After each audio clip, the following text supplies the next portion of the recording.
오늘 우리에게 주시는 하나님의 말씀은 이사야 61장 1절로 11절까지 말씀 우리가 함께 읽었습니다. 우리 제목 같이 읽도록하겠습니다. 제목입니다. 시작. 구원의 기쁜 소식, 구원의 기쁜 소식. 여러분, 기쁜 소식, 복된 소식, 굿뉴스 하면은 무엇가 생각나십니까? 무엇이 생각나십니까? 예수님. 또 뭐가 생각나세요? 예수님 외에는 생각나는 게 없으시죠? 정답입니다. 예수님만 생각하시면 됩니다. 더 이상 우리가 생각할 게 없어요. 예수님만 생각하시면 됩니다. 이 기쁜 소식, 복된 소식, 굿뉴스라는 것은 복음입니다. 복음. 이 복음은 무엇입니까? 복음이 무엇을 말합니까? 말씀하신 것처럼 예수 그리스도에 대한 모든 것이 다 복음입니다. 예수님에 대한 모든 것이 복음이에요. 좀 더 구체적으로 이야기한다면 예수 그리스도를 우리가 믿고, 우리가 예수를 믿고 그로 인해서 우리가 죄 사함을 얻고 우리가 구원받은 사실, 그것이 다 복음에 포함된다라는 거죠. 예수님께서 이 땅에 오셨고 저와 여러분들 위해서 십자가에 달려 죽으셨고 말씀대로 부활하셨고 그분은 다시 오실 주님이시다라는 것을 우리가 믿고 나아가는 것, 여러분 그것이 복음입니다. 여러분이 복음에 대해서 좀 더 깊이 좀 생각해 보려고 합니다. 이 복음에 대해서 좀 깊이 생각하려면 예수님께서 당시 이 땅에 오셨던 그 당시 시대로 우리가 좀 돌아가야 됩니다. 예수님께서 이 땅에 오셨던 약 지금으로부터 2000년 전에 그때 당시 상황이 어땠을까? 오늘날도 지금 전쟁이 있지만 당시에도 사실 전쟁이 참 많이, 역사 속에 전쟁이 없었던 때가 없죠. 전쟁이 참 많습니다. 전쟁터에서 적군과 싸우고 또 그 전쟁의 어떤 소식을 전하는 사람이 있습니다. 그 전령들이 있습니다. 그래서 우리나라도 옛날에 그 사극을 보면은 우리나라 사람들은 어떻게 그 소식을 전합니까? 막 달려가는 사람이 있고요. 또 좀 나으면 어떻습니까? 말을 타고서 다그닥 가가지고 그 소식을 전하는 거예요. 그렇게 전령이 그 소식을 가지고서 이제 뭐 왕에 가든지 뭐 사람들에게 소식을 전하게 될 때에 여러분 딱 한마디만 해야 된다. 딱 한마디만 해야 된다. 그럼 어떤 이야기를 하겠습니까? 딱 한마디를 해야 된다. 전쟁에서 이겼습니다. 그럼 딱 한마디 하려면 어떤 이야기를 하겠습니까? 한마디를 크게 외치려면 어떤 이야기를 외쳐야 되겠습니까? 이겼다. 그렇죠. 여러분 전쟁에서 이겼습니다. 전쟁에서 이겼는데 어떤 장수가 이렇게 잘 싸웠고 누가 이렇게 잘 싸웠고 여기서 이렇게 해가지고 작전을 세워서 이렇게 해서 잘했습니다. 여러분 그런 말이 필요 있을까요, 없을까요? 그럼 뭐 나중에 필요한 거고요. 우선은 전령은, 소식을 전한 사람은 한마디면 됩니다. 이겼다, 이 한마디면 여러분 나라가 기쁜 거 아니겠습니까? 모든 사람들이 기쁨의 소식 가운데 놀라운 그 은혜를 경험하는 것 아니겠습니까? 여러분 복음은 굉장히 단순합니다. 심플합니다. 여러분 이 복음이라는 것 바로 그 이겼다라는 그 소식입니다. 그 한마디입니다. 이겼다. 전쟁에 이겼다. 여러분 우리나라 그 박총이라는 이름이 굉장히 좀 특이한데요. 그분이 쓰신 책 제목도 굉장히 특이합니다. 욕쟁이 예수란 책인데요. 욕쟁이 예수란 책. 이 책의 뭐 내용은 뒤로 하고 우선은 이 책의 복음에 대해서 이렇게 기록을 하는 말씀이 있습니다. 복음은 우리가 잘 알듯이 헬라어로 유앙겔리온이라는 단어를 씁니다. 유앙겔리온. 근데 이 말, 당시 예수님 사셨던 그 당시에 이 유앙겔리온은 사실은 일반 사람들이 쓰는 그런 단어는 아닙니다. 이 유앙겔리온의 의미는 로마의 승리, 거기에는 또 로마 황제의 승리, 그 황제의 승리를 나타낼 때 쓰는 단어가 유앙겔리온이에요. 이 복음이라는 것은, 일반인들에게 복음이라는 것은 황제와 관련된 겁니다. 황제의 승리, 로마의 승리를 말하는 거예요. 그러니까 당시에 가장 강력한 나라였던 로마라는 나라, 그 로마의 그 제국에 존재하기 때문에 그 로마에 속한 모든 사람들이 번영을 누릴 수가 있다. 잘 먹고 잘 살 수가 있다. 이런 승리, 어떤 힘에 의한 승리를 이야기하는 그 단어가 바로 유앙겔리온, 이 복음이란 단어였습니다. 그 일반 사람들이 뭐 쓰는 그런 일반적인 단어는 아니었다라는 거예요. 그런데 예수님께서 이 땅에 오시고 예수님께서 이 복음에 대해서 말씀하시는데 바로 유앙겔리온에 대해서 말씀하시는 거예요. 또 예수님의 제자들도 예수님 그 복음을 전할 때에 유앙겔리온을 이야기를 합니다. 여러분 유앙겔리온이 누구에게 쓰는 거라고요? 로마 황제에게 쓰는 단어거든요. 그런데 지금 예수님도, 예수님의 제자들도 유앙겔리온을 사용한다는 거예요. 여러분 그 의미가 무엇이겠습니까? 여러분 이 세상에서 이야기하는 이 복음, 여러분 이 복음, 좋은 소식이라는 것은 오늘날에도 우리가 살아가면서 많이 듣습니다. 유튜브를 통해서 뭐 좋은 소식들 많잖아요. 우리에게 도움이 될 만한 것들, 뭐 돈 잘 버는 것들, 뭐 자주 인용하는 말씀이지만 잘 먹고 잘 사는 법들, 건강하는 법들, 뭐 여러 가지 그런 복된 소식들이 참 많습니다. 그게 로마에서 이야기하는 유앙겔리온이죠. 근데 예수님께서, 또 예수님의 제자들이 말했던 이 유한겔리온은 그게 아니라는 거예요. 그게 아니고 이 세상에서의 이야기하는 로마식의 유한겔리온이 아니라 예수 그리스도, 그 예수 그리스도 자체 그 한 분만으로 인한 유한겔리온을 말하고 있다는 것이라는 거죠. 여러분, 우리에게 주신 이 복음은 바로 예수님이십니다. 예수님 한 분으로 만족되어지는 것이죠. 그 복음은 예수 그리스도만을 나타낸다는 거예요. 세상에서는 성공하는 법을 말하지만 우리는 그 성공을 말하지 않습니다.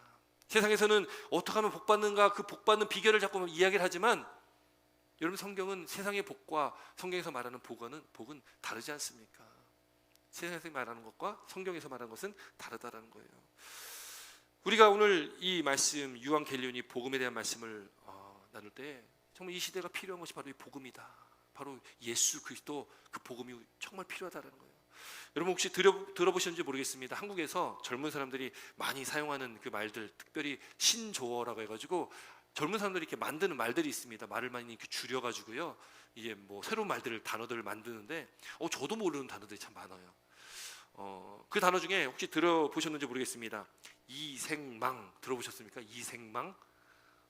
이생망 들어보신 분들이 있을 것 같아요. 이생망이라는 그 말은 줄임말입니다. 어떤 의미냐면 이번 생은 어떻게 했다? 망했다.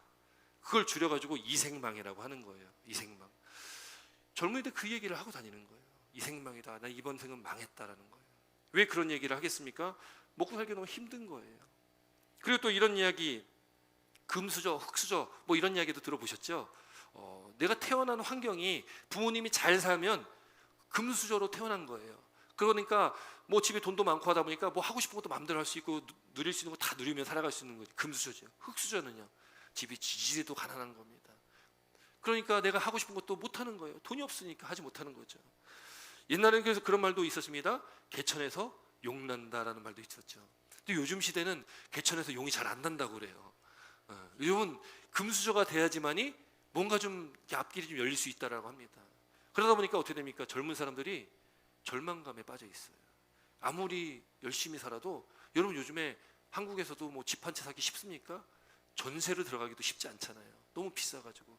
젊은이들이 평생을 땀 흘려서 돈을 벌어도 집 한 채를 못 사는 그런 시대가 됐다라는 거죠. 그게 절망적이잖아요.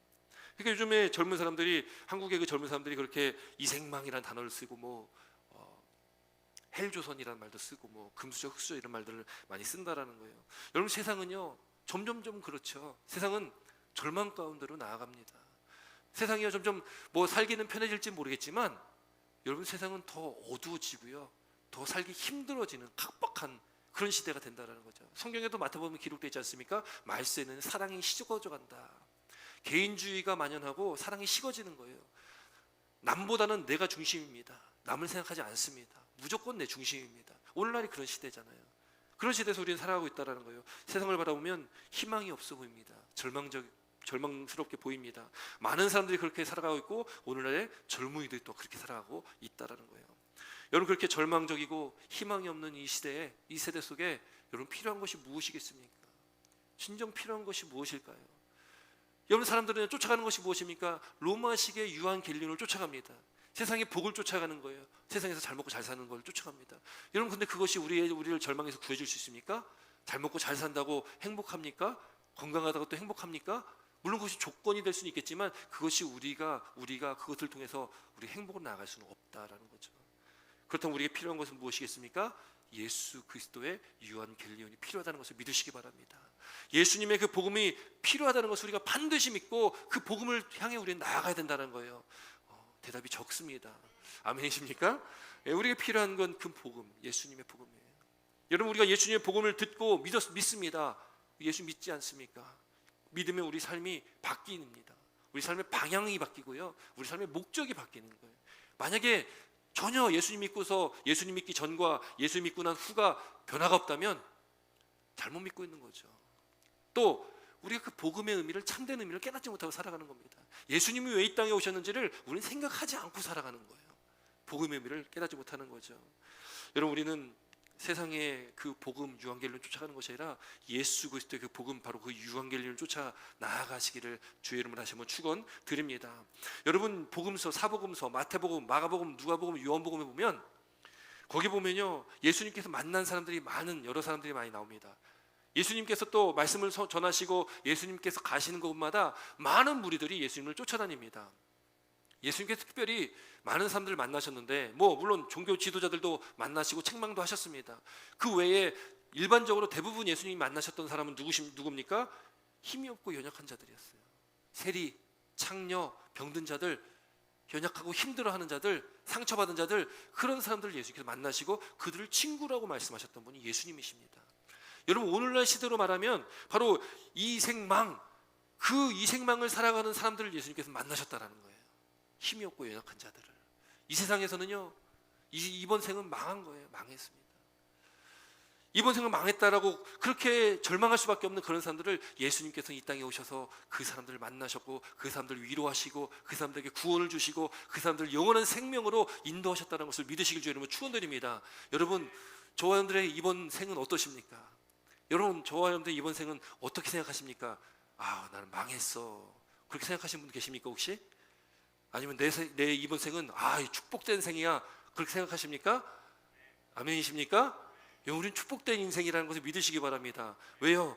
예수님 믿기 때문에. 여러분, 그보다 더 큰 복이 어디 있습니까? 여러분, 근데 이걸 우리가 아멘하지만 실상은 우리가 이걸 인정하지 않으려고 합니다. 그러다 보니까 어떻게 합니까? 세상을 자꾸 보게 되고, 자꾸 세상에서 이야기하는 복을 자꾸 그 복의 기준으로 자꾸 삼으려고 합니다. 그 예수님이 우리의 복인데, 예수님 믿고 살아가는 것, 그보다 더 큰 복이 없는데, 그걸 자꾸 우리가 말로는 아멘하지만 인정은 자꾸 하지 않고 살아가려고 한다라는 거죠. 오늘 우리가 다시 한번 이 말씀 앞에 결단하시길 주의 이름으로 축원합니다. 우리에게 복음이 주어졌습니다. 그 복음을 믿고 살아갑니다. 그럼 그 복음의 능력을 경험하시기 바랍니다. 복음의 능력을 경험하시기 위해서는 그것을 인정해야 됩니다. 주님만이 나의 복음입니다. 예수님만이 나의 유한겔리온입니다. 그걸 인정하셔야 됩니다. 여러분, 예수님의 복음을 믿고 살아가는 우리의 인생길은 세상이 봤을 때는 흙수 같을 수 있습니다. 흙수저같이 보잘것 없을 수 있습니다. 그런데 누가 인정하시는 거예요? 하나님께서 우리를 인정하시는 거예요. 시편 1편에 복 있는 자는, 의인은 여호와께서 인정하십니다. 악인의 길은 망하는 거예요. 우리 세상은 우리를 인정하지 않을지 모르지만 하나님께서 저와 여러분들을 인정하셔 주신다는 거예요. 여러분, 그보다 더 큰 기쁨이 어디 있습니까? 하나님께서 인정하셨다는 것은 무엇입니까? 하나님께서 인정하셨다는 것을 우리를 택하셨고 구원하셨고 우리를 하나님의 자녀 백성 삼아주셔서 우리에게 영원한 삶을 주시기 때문에 이 땅에서 잠시 잠깐 우리가 살아가는 이 땅이 중요한 것이 아니라 이후에 영원한 삶을 우리에게 주셨다라는 그 증표, 확신이 우리 가운데 있게 되어진다는 것이죠. 여러분, 그런데 우리가 또 생각해 볼 것은 뭐냐면, 하나님 믿고 우리가 그렇게 복받았다고 하는데 실상 우리의 삶이 뭔가 달라졌냐? 여러분 어떠세요? 예수님 믿고 나서 우리 삶이 좀 뭔가 변화가 됐습니까? 갑자기 안 벌리던 돈이 막 벌립니까? 갑자기 아프던 몸이 좀 다 치료받고 막 건강한 몸으로 변화가 됩니까? 우리 인생 가운데 힘들고 어려웠던 많은 일들이, 얽혔던 많은 일들이 갑자기 순식간에 다 잘 풀어집니까? 여러분, 우리가 예수님 믿고 난 이후를 돌아볼 때에 사실 우리 삶 가운데, 우리 삶의 어떤 환경에서는 뭔가 특별하게 사실은 뭐 그렇게 크게 변화된 걸 찾아보기는 좀 쉽지가 않은 것 같아요. 여러분, 그렇지 않습니까? 뭔가 큰 변화는 없는 것 같습니다. 그런데 여러분, 삶의 어떤 모습에는 어떤 실질적인 삶은 변해 보이지 않아 보일지 모르겠지만, 여러분 적어도 우리 마음은 다르잖아요. 우리 마음은 다르잖아요. 우리 마음은 예수 그리스도로 인해서, 여러분, 우리 환경은 똑같지만 그 환경을 바라보는 우리 마음은 달라졌다라는 거예요. 힘들고 어려운 그 일들 가운데 우리가 그 일들을 바라보는 마음이 달라졌다는 거예요. 어떻게 달라집니까? 예수를 인정하고 살아가는 우리 인생길은 이제 그 모든 삶의 무거운 짐들, 수고하고 무거운 짐들은 내 것이 아니라 누구의 것이에요? 예수님의 것이에요. 예수님께 맡겨 드리게 되는 겁니다. 그렇기 때문에 주님께 주시는 그 참된 평안과 기쁨이 우리 가운데 임하게 되는 거죠. 그것이 바로 복음의 능력을 경험하는 것입니다. 그 복음의 능력을 경험하시길 주의 이름으로 축원드립니다. 그걸 맛보시기 바랍니다. 그래서 우리가 장차 하나님 나라에 가지만 이 땅에서도 그 하나님 나라를 경험하고 맛보고 살아갈 수 있는 것은 그 복음의 능력을 경험하는 거예요. 그 예수 그리스도의 유한겔리온이 내 안에 있을 때에 우리는 그 복음의 능력, 그 복음의 맛을 맛볼 수가 있습니다.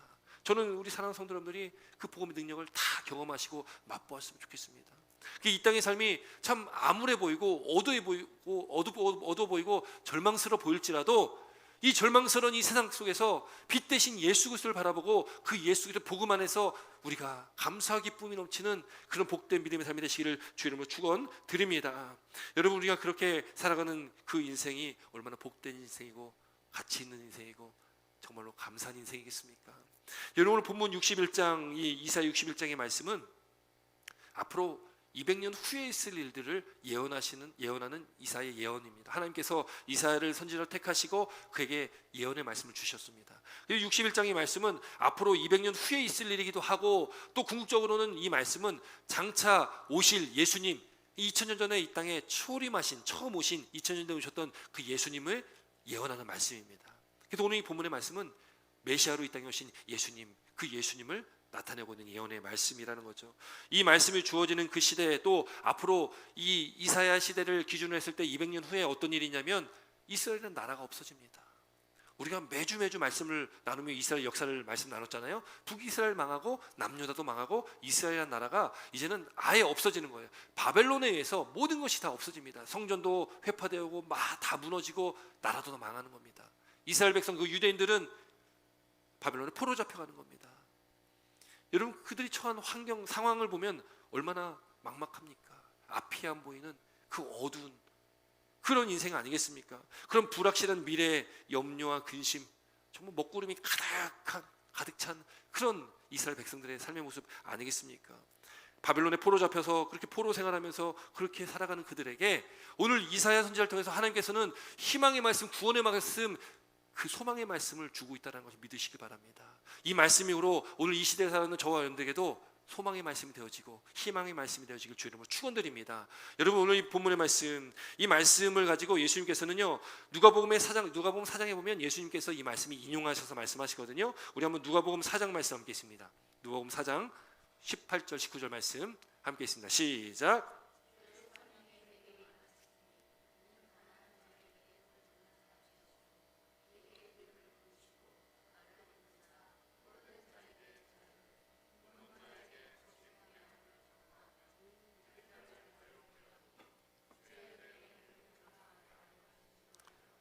아멘. 이 누가복음의 말씀이 예수님께서 회당에서 예수님께서 늘 가셨던 그 회당에 가셔가지고 안식일 되어가지고 거기서 회당에 가면 하나님 말씀을 이렇게 읽게 되는데, 근데 내가 읽고 싶은 말씀을 이렇게 골라서 읽는 게 아니라 회당에 가면은 회당에서 정해주는 그 두루마리 말씀을 주면 그 말씀을 읽는 거예요. 근데 예수님께서 회당에 가셨는데 그때 두루마리를 받았는데 이사야 말씀이고 예수님께서 딱 이 본문을 말씀하시는 겁니다. 누가복음 4장 18절 19절 우리가 읽은 이 말씀, 바로 이 이사야 61장의 말씀을 그대로 인용하신 말씀입니다. 곧 이 말씀은 누구를 말씀하는 거냐? 앞서 말씀드렸듯이 이 말씀은 예수님을 말씀하고 있는 거예요. 그러니까 이 말씀이 예수님 자신의 말씀이다라고 이야기를 하셨어요. 그랬더니 사람들이 난리가 납니다. 그 당시 예수님을 따라 다녔던 많은 사람들도 있는데, 예수님께서 이 말씀이 나에 대한 이야기다라고 하니까 사람들이요 막 화를 내고 열받아 하는 거죠. 그리고 사람들이요 예수님을 동네 바깥으로 쫓아내서 낭떠러지까지 끌고 가가지고 죽이려고까지 막 했습니다. 그게 누가복음의 말씀이에요.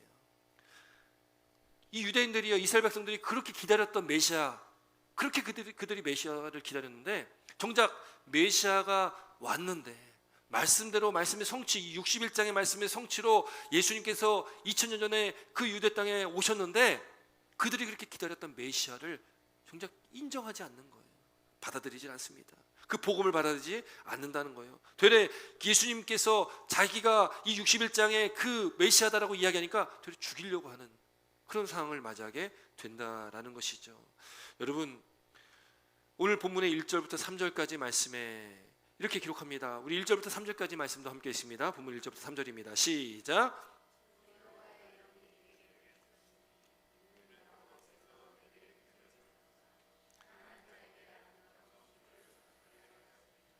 나를 보내사 마음이 상한 자를 고치시며 포로된 자에게 자유를, 갇힌 자에게 노임을 선포하며 여호와의 은혜 해와 우리 하나님의 보복의 날을 선포하여 모든 슬픈 자를 위로하되 무릇 시온에서 슬퍼하는 자에게 화관을 주어 그 죄를 대신하며 기쁨의 기름으로 그 슬픔을 대신하며 찬송의 옷으로 그 근심을 대신하시고 그들이 의의 나무 곧 여호와께서 심으신 그 영광을 나타낼 자라 일컬음을 받게 하려 하심이라. 아멘. 요 말씀을 압축한 게 이제 예수님께서 신약 성경의 누가복음의 말씀입니다. 여기 보니까 주 여호와의 영이 1절 보니까요, 주 여호와의 영이라고 말씀하고 있어요. 예수님께서는 주의 성령이다라고 말씀하고 있습니다. 그러니까 여호와의 영, 하나님의 영은 구약에 바로 성령을 말씀하고 있습니다. 그 성령이 내게 내리셨으니, 지금 오늘 본문의 61장의 말씀은 이사야 선지자가 예언하는 말씀이지만 여기에 주 여호와의 영이 내게 내리셨으니, 내게는 이사야가 아니라 궁조리어는 예수님을 말하고 있는 겁니다. 예수님께 주의 영이 내리셨고, 또 1절 말씀 보니까 이는 여호와께서 내게 기름을 부으셨다라는 거예요. 여러분 지난주도 말씀 나눴지만 기름을 붓는 세 직책이 있죠. 첫 번째는 제사장, 또 누굽니까? 누구예요? 선지자, 그리고 왕. 여기 세 직책입니다. 그러니까 예수님이 이 땅에 오셨는데 제사장으로 오셨고, 선지자로 오셨고, 왕으로 오셨다라는 것을 말씀하고 있다는 거예요. 여러분 61장에 예수님께서 이 땅에 오심으로 바로 이 말씀의 성취가 이루어진 거죠. 기름을 부었다는 것은 바로 하나님의 영이 내리셨다, 그것이 바로 기름 부었다라는 똑같은 표현이기도 합니다. 성령이 임하셨다라는 것을 말하고 있다는 거예요. 근데 예수님께서 그렇게 기름 부음 받으시고 어떤 일 하셨냐? 여기 1절 보니까 가난한 자에게 아름다운 소식을 전하게 하려 하심이라. 여러분 가난한 자에게 아름다운 소식을 전했다.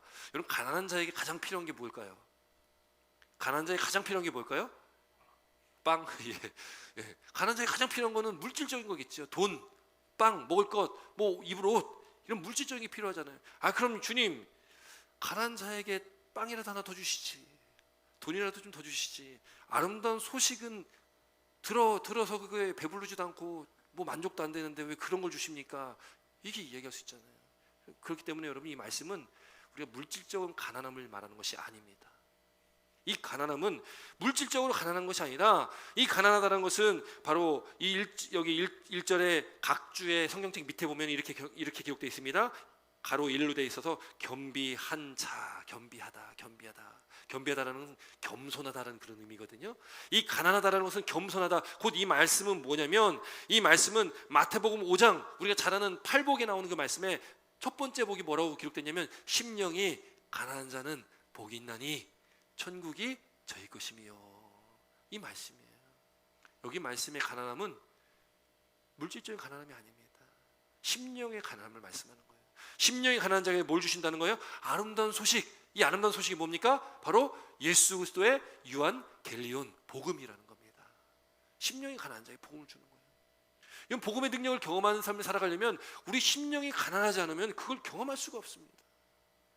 마태복음 5장의 첫 번째 팔복의 복, 첫 번째가 심령이 가난한 자는 복이 있나니, 심령이 가난한 자의 복인데, 여러분 이 심령이 가난한 자의 복을 여러분 우리가 누릴 수가 없어요.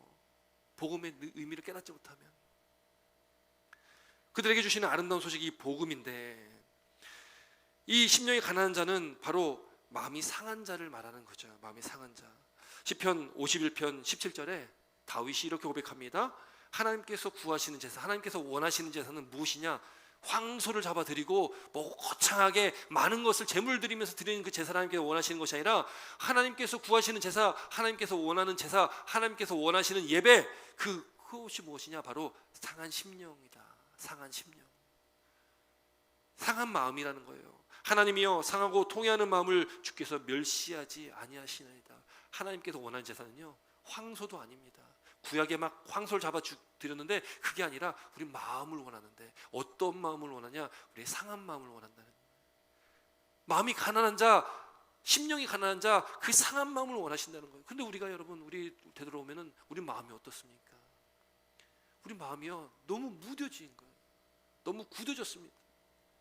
예배를 들어도 감동이 없고 감흥이 없습니다. 우리 마음이 그렇지 않습니까? 하나님께 원하는 제사는 우리가 어떤 마음으로 예배에 나와야 되냐? 그냥 예배 나가서 예배 드리면 되지, 이게 아니고, 하나님께서 원하시는 제사, 하나님께 기뻐하시는 그 예배는 우리가 그 상한 마음으로 나아가는 거예요. 그 상한 마음이라는 것이 무엇입니까? 상한 마음은 진짜 좋은 표현, 제가 정말 좋아하는 표현인데, 파산 맞은 존재라는 거예요. 파산 맞은 존재, 망한 존재다. 망한 존재. 그러니까 내가 망해야 된다는 거예요. 그거는 사도 바울이 얘기하는 것처럼 나는 죽는 것, 내가 죽어 예수님 사는 것, 그 마음 상태라는 겁니다. 시편 34편 18절에도 이렇게 말씀합니다. 다윗이 고백하는데 여호와는 마음이 상한 자를 가까이 하시고 중심으로 회개 통회하는 자를 구원하시는다. 곧 이게 뭐냐면 중심으로 통회하는 자, 회개하는 자를 기뻐하신다라는 거예요. 그러니까 상한 심령은 바로 회개하는 자, 통회하는 자, 애통하는 자를 말하고 있다는 겁니다. 여기 보면 가난한 자에게 아름다운 소식을 전하게 하려 하십니다. 이 복음은 누구에게 전해지냐, 복음의 능력이 누구에게 나타나냐, 그런 마음을 가진 자에게 복음의 능력이 나타난다는 겁니다. 바라기는 우리 사랑하는 성도 여러분, 우리 마음이 돌이키는 은혜가 있길 주의 이름으로 축원드립니다. 우리 마음이 예수 그리스도로 돌이키길 주의 이름으로 축원드립니다. 우리 마음이 상한 심령이 되시길 주의 이름으로 축원드립니다. 우리 마음이 가난해지시기를 주의 이름으로 축원드립니다. 근데 가난하기가 참 힘듭니다. 왜냐하면 너무 이제 우리가 먹고 살기도 좋고 뭐 아쉬운 게 없는 시대를 살아가고 있지 않습니까? 여러분 지금도 아프리카나 남미 가면요, 여러분 초콜릿 하나만 줘도 난리가 나는 거예요. 아이들이 막 몰려들어가지고 1달러, 2달러, 달러 하나만 줘도 아이들이 난리가 나잖아요. 여러분 그 장면이요, 우리나라에도 있었잖아요. 우리나라도 50년대, 60년대, 70년대 제가 태어나진 않았지만 어쨌든 그때 영상을 봐도 우리나라도 똑같이 그랬던 시대가 있지 않습니까? 초콜릿 하나만 줘도 난리가 나는 거잖아요. 그걸 어떻게 하면 아껴 먹을 수 있을까? 껌 하나 받으면 껌을 씻고 벽에 붙였다가 다시 떼고 또 씻고 또 어디 숨겨놨다가 또 떼고 또 씻고. 물론 제가 그 시대 살아보진 않았습니다. 얘기를 들었습니다. 저도 그랬다라는 거예요. 여러분 그때 시대는 갈급합니다. 물질적으로도 갈급하고 영적으로도 갈급해요. 그래서 지금도요, 아프리카나 남미는요, 복음 전하기 너무 수월한 거예요. 그게 먹을 거, 이게 그들에게 필요한 걸 채워주면서 복음을 전하면 그냥 받아들이는 거예요. 우리나라도 그랬을 때가 있지 않습니까? 못 살았을 때. 지금 너무 먹고 살기가 너무 좋고 너무 이제 부유하니까 교회가요 침체되기 시작하고 성도들도 마음이 굳어지기 시작하는 거예요. 무뎌지기 시작합니다. 하나님을 찾을 필요가 없는 거예요. 너무 많은 게 다 있기 때문에 하나님 필요가 없는 겁니다. 그 형식적으로 교회 와서 예배는 드리지만 우리가 상한 마음으로 통해 자복하는 마음으로 하나님 앞에 와서 기도하지 못하고 통회하지 못하는 우리의 모습들을 발견하지 않습니까? 여러분 우리가 돌이켜야 할 것은 우리 마음이 그렇게 바뀌어야 된다는 거예요. 오늘 본문 말씀에 그렇게 가난한 자, 마음이 가난한 자, 심령이 가난한 자, 그 겸비한 자, 겸손한 자에게 아름다운 소식을 전해주시고 또 나를 보내사 하나님께서 예수님 이 땅에 보내셔서 예수를 믿는 그 복음, 유한겔리온 예수 그리스도의 복음을 받아들인 자에게 어떤 역사가 일어납니까? 1절 말씀 보니까 마음이 상한 자를 고치시고 포르는 자에게 자유를 주시고 갇힌 자에게 노임을 선포하게 하신다.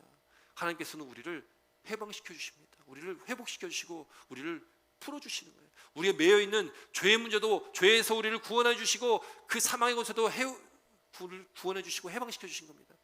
죄와 사망의 권세에서 우리가 해방되었다. 더 이상 우리는 죄에 얽매이지 않습니다. 더 이상 우리는 사망이 두렵지 않습니다. 왜요? 우리가 예수님을 믿는 믿음 안에 우리가 구원받았기 때문에 우리는 영원한 생명, 그 영생의 복을 얻은 자들이기 때문에 우리 두려워할 필요가 없다라는 거죠. 우리 마음의 상한 자를 예수님께서 만져주십니다. 오늘도 그런 상한 심령으로 가난한 마음으로 주 앞에 나아가면 주님께서 오늘도 우리를 만져주시는 거예요. 우리 심령을 만져주셔서 우리 위로하여 주십니다. 여러분 우리 마음 가운데 근심과 걱정과 염려가 있습니까? 두려움이 있습니까? 불안한 것이 있습니까?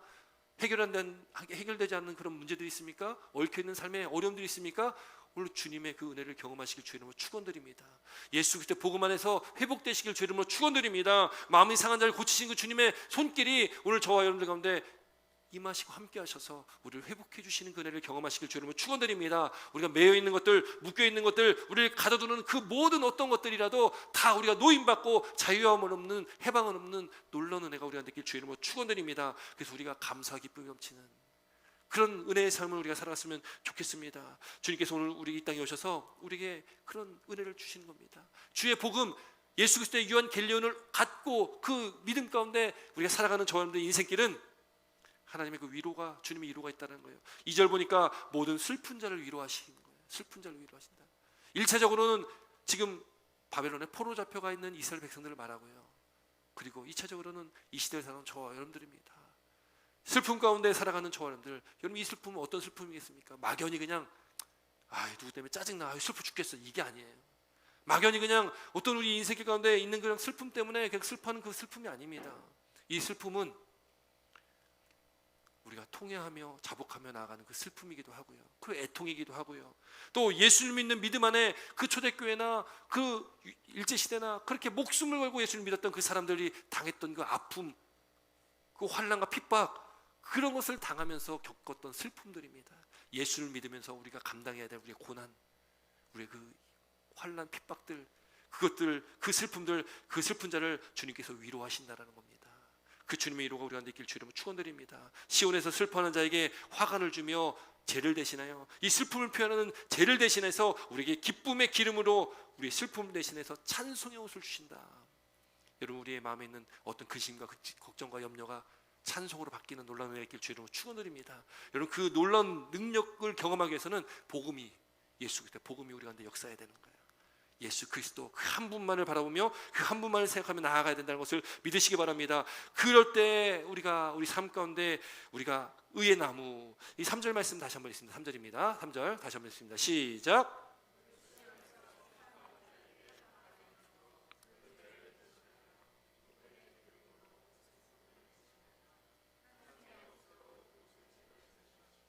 그들의 의의 나무 곧 여호와께서 심으신 그 영광을 나타낼 자라 일컬음을 받게 하려 하심이라. 아멘. 여러분, 우리가 그 주님의 의의 나무가 된다는 거예요. 의의 나무는, 여러분, 우리는 죄인입니다. 우리가 의롭게 될 수가 없습니다. 그러나 의는 바로 하나님께서 우리를 의롭다 하여 주신 거예요. 하나님의 전적인 은혜로 예수 그리스도를 믿는 믿음 안에 우리를 의롭다 하여 주셨기 때문에 우리를 의의 나무로 여호와께서 심으신 그 영광을 나타낼 자, 우리를 그렇게 의로운 자라고 하나님께서 불러주셨고, 우리는 곧 그로 하나님의 영광을 나타낼 사람들이라는 것을 믿으시기 바랍니다. 그래서 우리가 복음 안에 참된 복음의 의미를 깨닫고 예수 그리스도의 복음 안에 살아가는 저와 여러분의 인생길 가운데, 여러분, 우리가 우리에게 주신 이 하루하루의 삶을 하나님의 영광을 위해서 하나님께서 기뻐 받아주시는 그런 의의 나무가 돼서 주신 하루하루의 삶을 살아가신 복된 저와 여러분 되시길 주님으로 축원드립니다. 오늘도 주 앞에 우리가 믿음으로 나아갈 때 또 이후에 있는 모든 말씀들 한번 꼭 읽어보시기 바랍니다. 하나님의 회복의 말씀들, 그 하나님의 은혜의 말씀들을 한번 꼭 읽어보시기 바랍니다. 하나님께서 이렇게 이스라엘 백성들 가운데 회복의 은혜를 주시는구나. 근데 그 이스라엘 백성들 가운데 주시는 회복은 곧 이 시대를 살아가는 저와 여러분에게도 동일하게 주시는 주님의 회복의 말씀이라는 것을 믿고 그 말씀 가운데 승리하시기를 주의 이름으로 축원드립니다. 기도드리겠습니다.